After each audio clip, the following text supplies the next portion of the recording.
Prime Minister, Honorable Ministers, Excellencies, participants.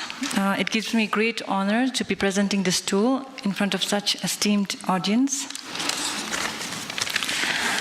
The conventional wisdom has been that the firm value is based on financial numbers. But from a GNH standpoint, some of the most vital dimensions of a company's value is simply not captured in financial numbers. So for us to develop such a tool, it clearly required us to move from a short-term quantitative towards a long-term qualitative. This project began a year ago, and we set forth to study a list of existing indicators, which actually presented GNH-like values.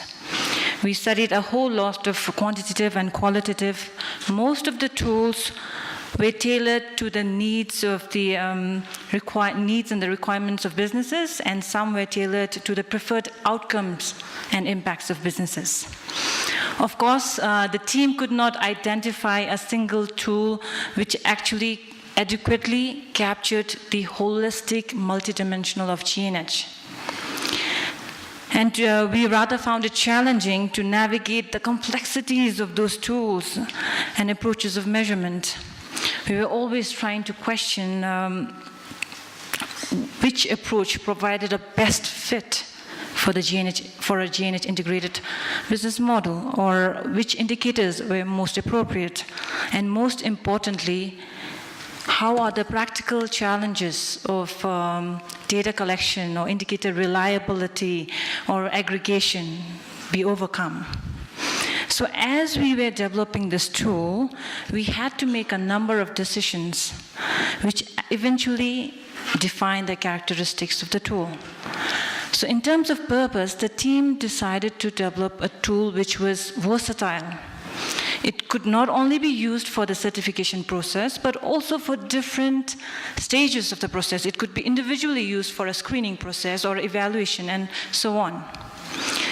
In terms of time frame, we wanted the tool to actually focus on the evaluation of the current actions, operations of businesses, as well as the past business practices.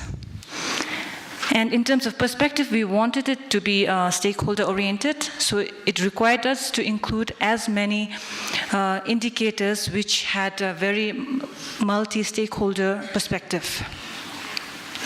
And in terms of approach, the indicators is mostly driven by process, outcomes, and impacts. So as these characteristics were conceptualized and materialized, a tool emerged that basically measured two areas of businesses, workers' happiness and organizational conditions of happiness.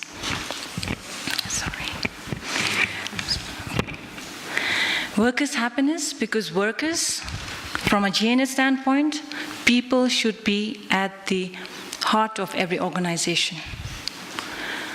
Workers provide the oxygen and the wit to make everything happen within establishment. So it is only fair that the CEOs or the business managers actually care for their well-being. And even there are numerous studies which actually show that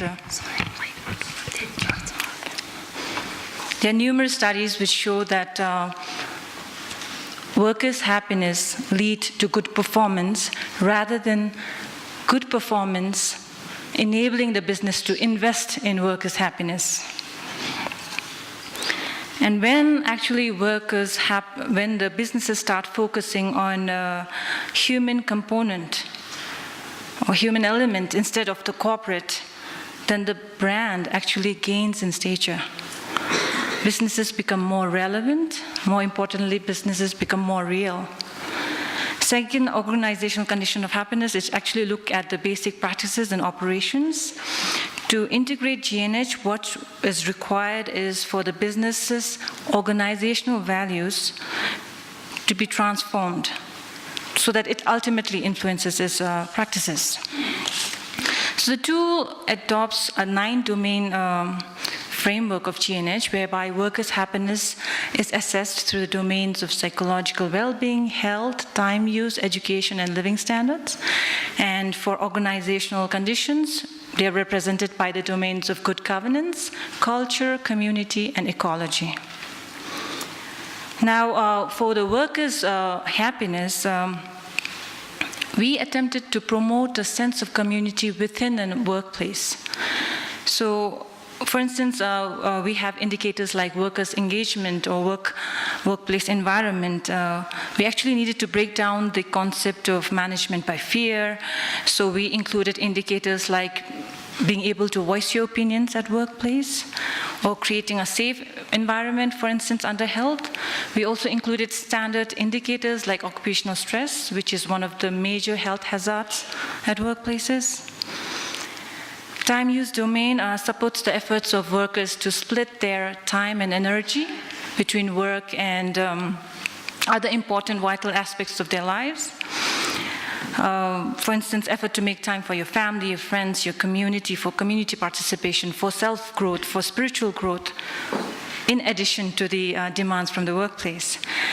We believe that work-life balance can be assisted by the employers, by the management, by the board, because they are they're solely responsible for instituting the policies and the programs in the workplace, thereby enabling the workers to pursue a more balanced work life. Then the education domain looks at some of the professional and personal opportunities offered at workplace. Likewise, living standards looks at the material conditions in terms of benefits or pay, for instance. Now, in terms of organizational conditions of happiness, we measure mainly the business operations. For instance, under good governance, we look at how well a business contributes to the local economy where it's operating. Whether it's in terms of direct employment opportunities or encouraging local community to be part of the supply chain. And if done, likewise for culture, community, and ecology, we look at the voluntary efforts from the businesses, both in time and money. And if you merge this workers' happiness and the organizational business happiness conditions for business, then the brand fits right in the mix. As evident, workers' happiness, we collect data straight away from the workers, and for organization conditions for happiness, we identify focal persons from the business, and we have representatives which are again counter-checked with which are evidence-based. We have handbooks, annual reports, and companies' receipts. In terms of limitation of the entire process, it was mainly time. It's because a lot of tools that are existing or that have been developed over the years, it took about a minimum of 2 to 3 years of research. And to have a tool which had to be applicable to a diversity of businesses and to include perspective from a diverse stakeholders was very challenging. I would now like to invite my colleague Karma Wangdi to explain briefly on the methodology. Karma, thank you.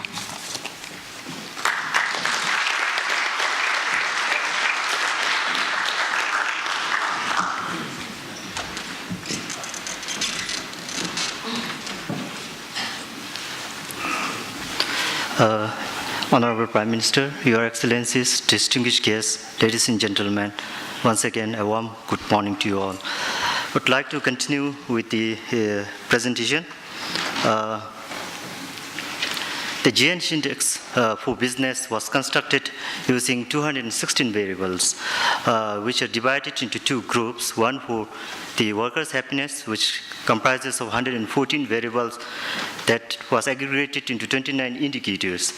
On the organizational conditions for happiness, we have used 102 variables aggregated into 20 index, and then it ultimately forms a single number GNH index for business. Once the indicator has been selected, we then come up with the weights. The weights are equally distributed between two constructs, the organizational condition for happiness and the workers' happiness. They were allocated 50% each. And the domains under the two constructs, we have once again allocated equal weights, and the indicators under each domain, we once again allocated equal weights. Once the weight has been assigned and then the indicator has been selected, we decided with the threshold to identify the sufficiency condition, whether the workers have attained sufficiency in each one of the indicators. For setting the indicators, we have used basically three criteria. One is national standards. For example, in terms of pay and allowances, we decided that a person to be sufficient in pay and allowances has to earn at least 1.5 times the urban household per capita consumption. Then we have also used international standards for setting the thresholds, such as working hours and sleeping hours. In addition to these two conditions, we have also used normative and aspirational standards, such as not having injuries at the workplace due to nature of work. Once the indicator has been assigned with the threshold and then dichotomized based on the sufficiency condition, then we simply aggregate the score by using the formula. For instance, for worker happiness, we use the simple aggregation whereby we multiply the indicators with the respective weights and then aggregate for each worker. Similarly, for organizational conditions for happiness, we once again use the simple aggregation method whereby we multiply the indicator's weight with the indicator's value that has been determined based on the sufficiency condition. The overall assessment score for the organization is then simply aggregated using the 50% weighting scheme that we have adopted for two constructs, that's for workers' happiness and the organizational conditions for happiness. This is the example of how the score looks like.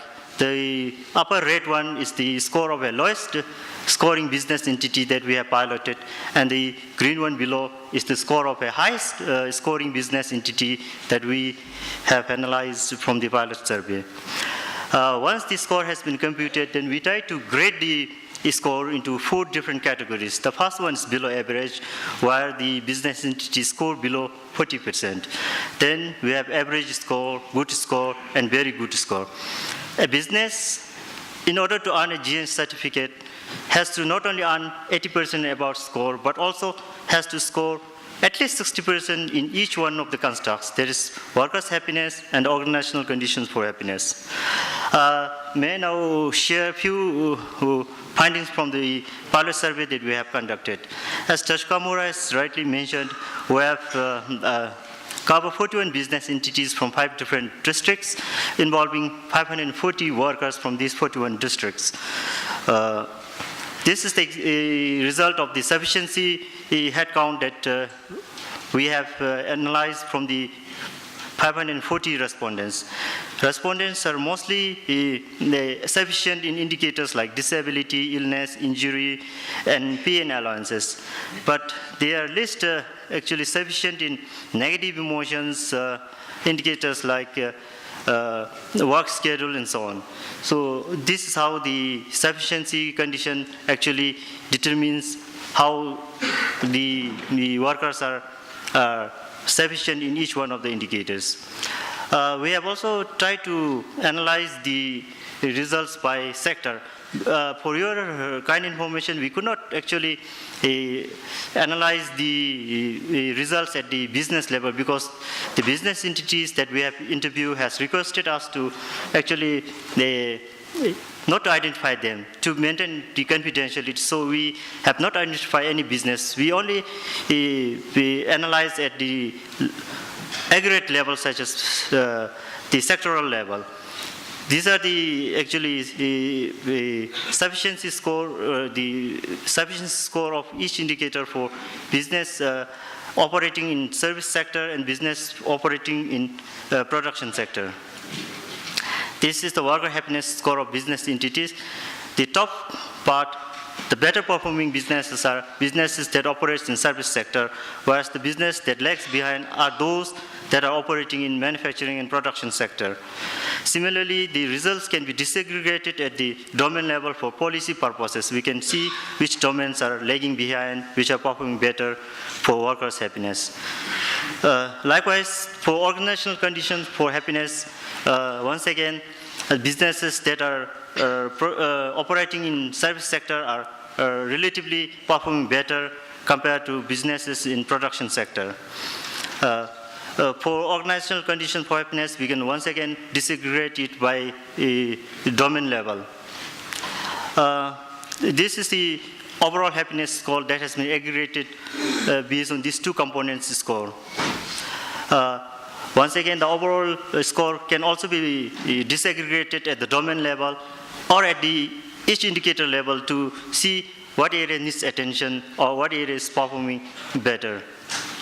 By domain, almost all the domains, almost all domains, service sector outperforms the production sector, except the cultural diversity sector, where the production sector is relatively better than service sector. As Honorable Prime Minister has announced, none of the 41 business that we have included in pilot survey managed to earn the GNH certificate. The maximum, the highest scoring business, the 3 high scoring business only managed to get into the good bandwidth. So this is the result of the pilot survey. Since this is a proposal that we are floating, we would like to earnestly welcome your remarks, comments, any suggestions to improve further.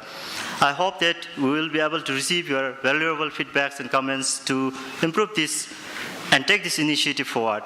Since the journey begins, I would like to request all of you to kindly provide us with any valuable feedbacks and comments in this conference as well as after this conference. Thank you so much.